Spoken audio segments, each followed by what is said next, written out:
Mr. Curtis, would you please state your full name for the record? My name is Eugene CURTIS. And where do you reside? Tallahassee, Florida. And what is your profession? I'm a computer programmer. Would you please speak into the microphone so the audience can hear your testimony? I'm a computer programmer. Mr. Curtis, are there programs that can be used to secretly fix elections? Yes. How do you know that to be the case? Because in October of 2000, I wrote a prototype for Congressman Tom Feeney at the company I work for in Oviedo, Florida, that did just that. And when you say did just that, it would rig an election? It would flip the votes 51-49 to whoever you wanted it to go to and whichever race you wanted to win. And would that program that you designed be something that elections officials that might be on county boards of elections could detect? They'd never see it. Would you answer that question once again? They would never see it. So how would such a program, a secret program that fixes the election, how could it be detected? You would have to view it either in the source code, or you'd have to have a receipt and then count the hard paper against the actual vote total. Other than that, you won't see it. All right, Mr. Curtis, if you had been asked, you or others with your professional expertise had been asked to design a protective program that would protect the Ohio elections from against such software to fix the election, could you have done so? If we've been asked to make a program that could fix the election, sure, anybody can do it. No, could you have designed a program or a procedure or a protocol that would have protected Ohio against this kind of rigging? No, you have to look at the source code. You have to get probably programmers from both or all parties to look at the source code and determine if there's anything in there that shouldn't be there. I mean, it's a simple program. You're adding 1 to a person's total. It's 100 lines of code tops. All right.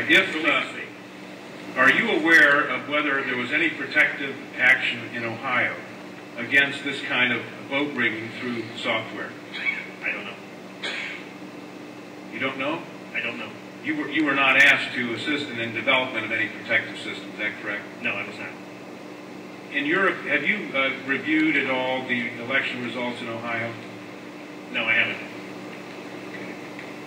Given the availability of such vote rigging software and the testimony that has been given under oath of substantial statistical anomalies and gross differences between exit polling data and the actual tabulated results, do you have an opinion whether or not the Ohio election, presidential election, was hacked? Yes, I would say it was. I mean, if you have exit polling data that is significantly off from the vote, then it's probably hacked. And your testimony is under oath? Yes, sir. And the testimony you've given is true? Yes, sir. Thank you.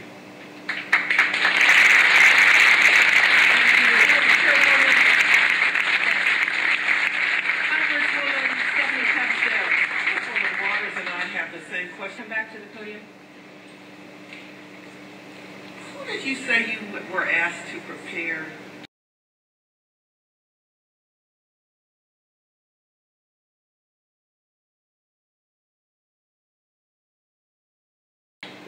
I was asked by Tom Feeney. He's now a congressman. At that time, he was Speaker of the House of Florida, Yang Enterprises, which was the company I work for, lobbyist, and their corporate attorney. Wore a lot of hats.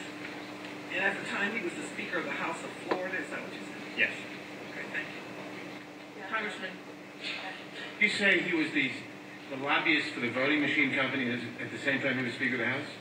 I don't know what the voting machine company is. He was a lobbyist for Yang Enterprises. We had NASA contracts. And Yang Enterprises did what? Computers? Computers.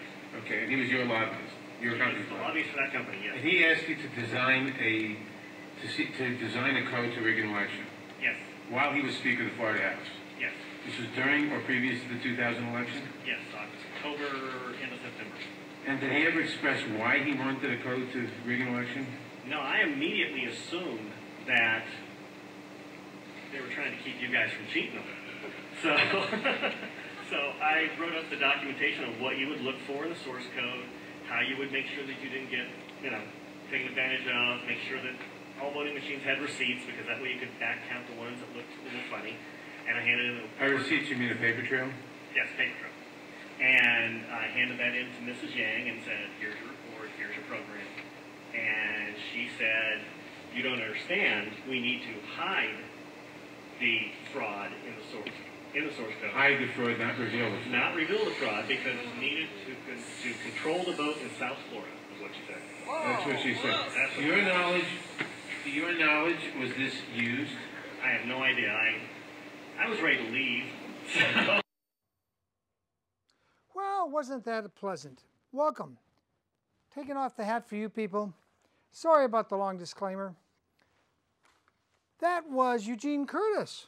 He was testifying, yes, testifying on a committee about election fraud in Ohio, where Bush stole the election the second time in 2004. Not to mention that he stole it in Florida in 2000 with getting the U.S. Supreme Court to stop the Florida Supreme Court so that Bush would win the election. Does this make you think at all that maybe the elections are rigged? If you didn't get what he was saying, with a little device, not much bigger than a large cell phone, they can stand up to 40 feet away from the election place and go click, click, and swap the vote. But the way they prefer to steal the vote is right down at Election Central, where all the precincts report in and come together. That's where they swap the vote.